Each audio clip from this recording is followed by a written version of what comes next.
Isang magandang araw po muli sa inyong lahat. Ako po'y nagbabalik upang ihatid sa inyo ang ika-4 na kabanata ng ating bagong kwento na pinamagatang Si Mang Kanor. Paalala, ang kwentong ito ay hindi angkop sa mga taong hindi bukas ang isipan, lalong-lalo na sa mga taong feeling conservative. Ang channel na ito ay for adults mindset only.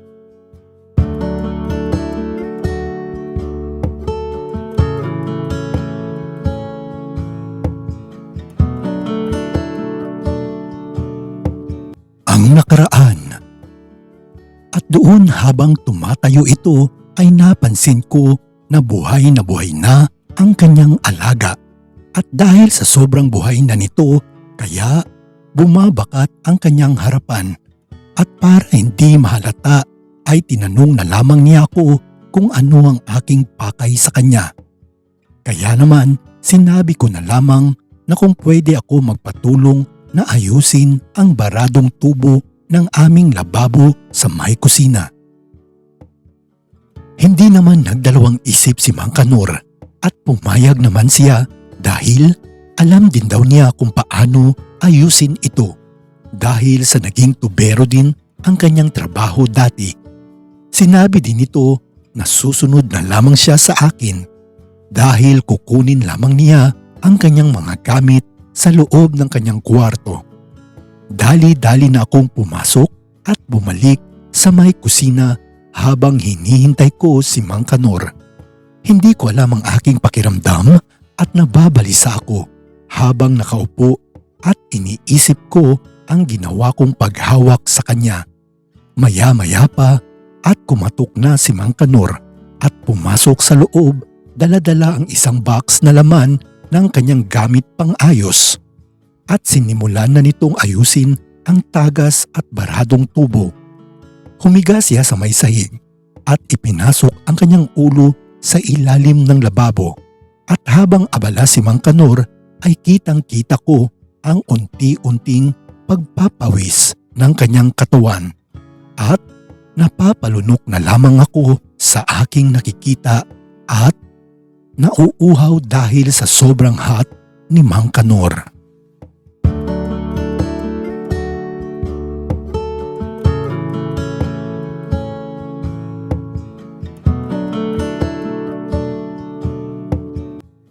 Sobra ang aking pag-iinit ng mga sandaling iyon at kahit na ang aking alaga ay hindi ko na mapigilan ang unti-unting pagkabuhay nito habang ako ay nakaupo lamang at pinagmamasdan si Mang Kanor habang nakahiga ito at inaayos ang sirang tubo. Gustong-gusto ko nang hubaran ng tuluyan si Mang Kanor at simulan ang gusto kong gawin sa kanya. Subalit labis din naman ang aking pagkahiya at kaba ng mga oras na yun, kaya pinagpapantasyan ko na lamang siya hanggang sa natapos na ito at naayos ang aming sirang lababo at tumayo siya. Ang buong akala ko ay tapos na si Mang Kanor, subalit lumapit ito sa akin at bigla akong hinalikan sa aking labi. Inaamin ko na nagulat ako at natulala, subalit hindi ko na siya pinigilan pa at hinayaan ko ang aking sarili sa pagkakataong naglapat ang aming mga labi, sabay ng mahigpit na pagyakap ko sa kanya. At bigla ko na lamang naririnig ang kanyang binubulong na gustong-gusto din niya ako at hayaan ko raw siyang gawin ang gustong gawin nito sa akin.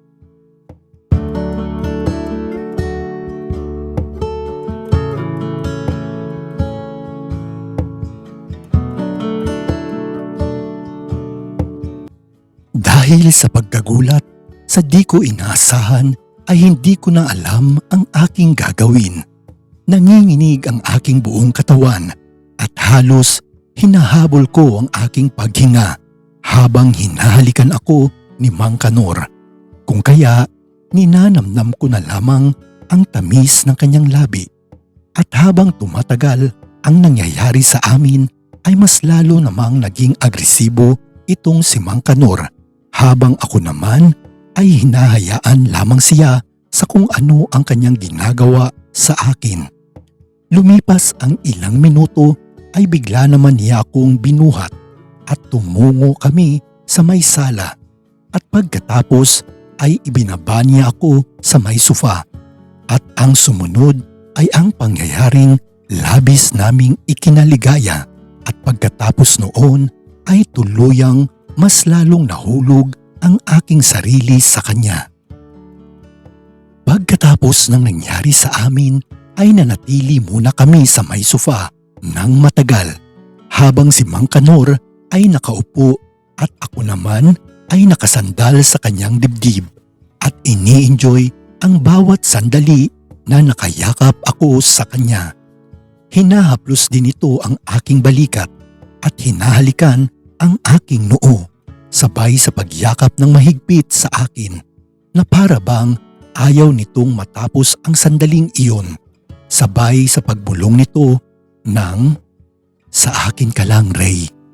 Hindi ko alam kung ano ang aking sasabihin, pero alam ko sa aking sarili na napamahal na sa akin si Mang Kanor, at nakahanda akong gawin at ipaglaban siya kung sakaling magiging kaming dalawa.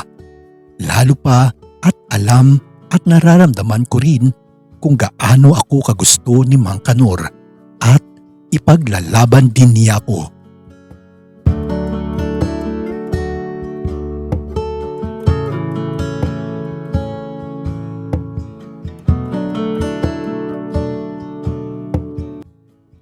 Nag-usap kami ng matagal ni Mang Kanor hanggang sa umabot kami tungkol sa aming dalawa, at tinanong niya sa akin kung gusto at mahal ko ba daw siya, kahit na siya ay mas matanda sa akin.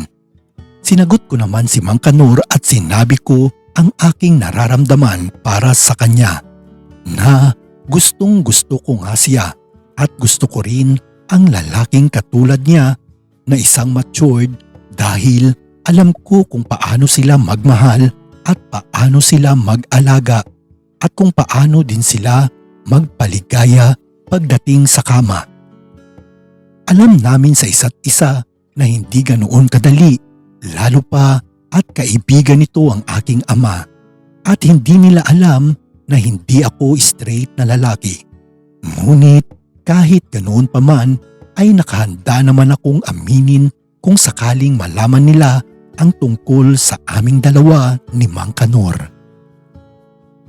Lumipas ang ilang araw at kinakailangan ko nang bumalik sa bayan at umalis sa aming bahay. Sinabi ko ito kay Mang Kanor, subalit nalungkot naman siya nang malaman ito, at tinanong niya ako kung kailan ako makakabalik. Nakita ko sa kanyang mga mata ang kalungkutan at pag-aalala nito.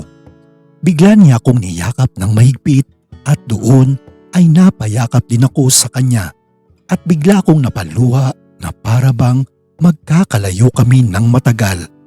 Sinabi ko sa kanya na huwag siyang mag-alala dahil uuwi din naman ako, hindi nga lang araw-araw. Ngunit malungkot pa rin ito, at patuloy ang kanyang pagyakap sa akin, at hindi nito napigilan ang kanyang sarili, at bigla niya akong hinalikan sa aking labi. Ilang sandali pa at sa hindi inasahan ang sumunod na pangyayari, dahil sa nakita kami ng aking ama. Nagulat ito at lumapit siya sa amin. Tinanong niya kung ano ang ibig sabihin ng kanyang nakita, dahil sa labis ang aming paghahalikan ni Mang Kanor.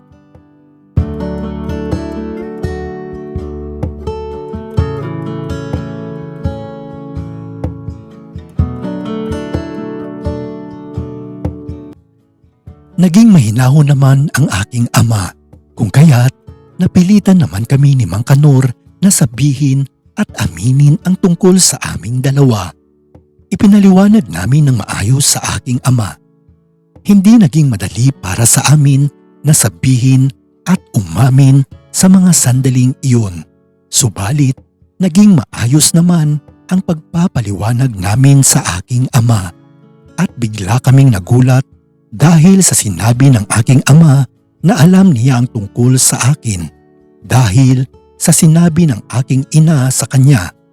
Nalaman ng aking ina na hindi ako straight dahil sa nakita nito sa aking kwarto ang mga larawan ng mga lalaki at nakatago sa ilalim ng aking kama at ang mga isinulat kong liham tungkol sa aking pagkatao. Kung kaya't doon ay nalaman ng aking ina at nag-usap sila ng aking ama.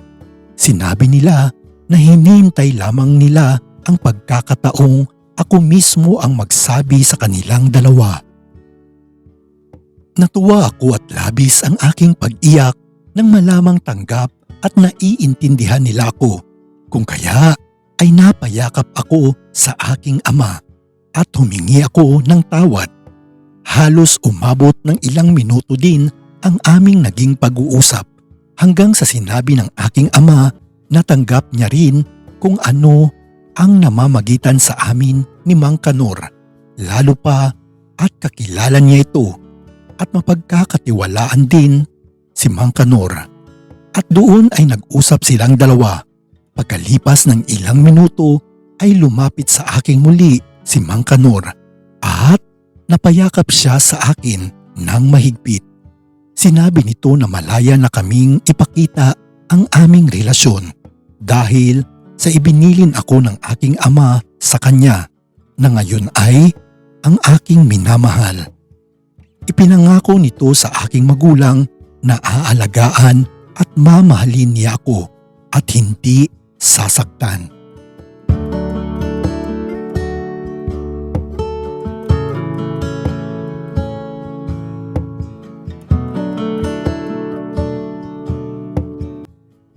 Isang araw, habang ako ay wala sa aming bahay dahil ako ay nasa dorm at weekend lamang akong umuuwi sa amin. Kung kaya't weekend lamang din kaming nagkikita ni Mang Kanor dahil ako ay nag-aaral. Abala sa kanyang pagtatrabaho noon si Mang Kanor at ng mga oras na yun ay mag-isa lamang siya sa talyer dahil umalis ang aking mga magulang. Hanggang sa may isang sasakyan ang dumating sa aming bahay. Huminto ito sa harapan hanggang sa may isang lalaking bumaba at pumasok sa loob ng talyer. At habang papasok ito ay napansin niya si Mang Kanor na nakahiga sa ilalim ng sasakyan at tanging kalahati lamang ng katawan nito ang nakikita at abala sa kanyang ginagawa. At mas lalong ginanahan ang lalaki dahil sa nakikita niyang maskulado at mabalbong pusod ng katawan ni Mang Kanor na sa mga oras na yon ay pinagpapawisan dahil sa sobrang init ng panahon.